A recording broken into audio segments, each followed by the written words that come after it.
Nay Emily, ano ang problema mo sa sampayan ninyo? Kasi ma'am, nung isang araw, nakita ko yung sinampay ko, nakakalat sa daanan. Tama ba naman yun?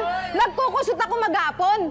Tapos yung sampayan, ay yung mga sinampay ko, nasa daanan ng tao. Bakit ano nangyari? Siguro ma'am, alam ko na kung sino may kagagawan nun.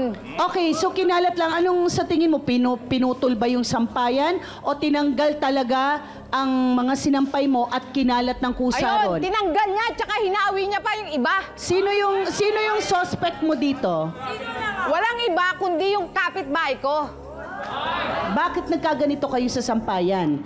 Tuwing nga po, MWF, ako ang tagalaba. Ako ang maglalaba sa lugar namin. Kasi doon lang naman siya sa kabila eh.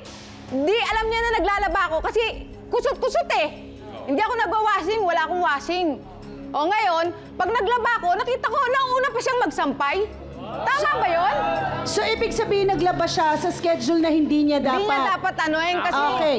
Kasi anong araw to? Kung MWF ka, siya naman ay TTHS. Kailan ito nangyari na nakita mong nakakalat ang mga sinampay mo? Nung Monday po. Nung Lunes? Lunes. Naglaba ako ng uniform. So, nag-usap kayo? Tinanong mo ba siya? Pinuntahan mo ba siya? Sinita mo ba siya? Hindi ko na siya pinupuntahan kasi nag-usap na nga kami sa barangay.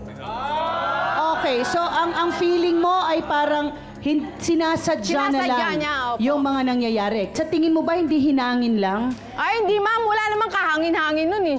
Nung so Monday, talagang ipinaglalaban mo... may nag-ano nun ma'am. May gumawa nun. Okay, naitapon yung mga nilaban mo. So, ang ibig mong sabihin, nadumihan. Nadumihan. At ang isa pa, hindi lang yung yung tungkol sa sampayan. Yung mga binabato niyang salita habang nagsasampay. Tama ba yun? Pinariringgan ako? Porket ganito ako, sisenta na ako? Okay. So habang nagsasalita ka, may mga parinig pa sa'yo habang nagsasampay siya. Opo, Ma'am Carla. Nako,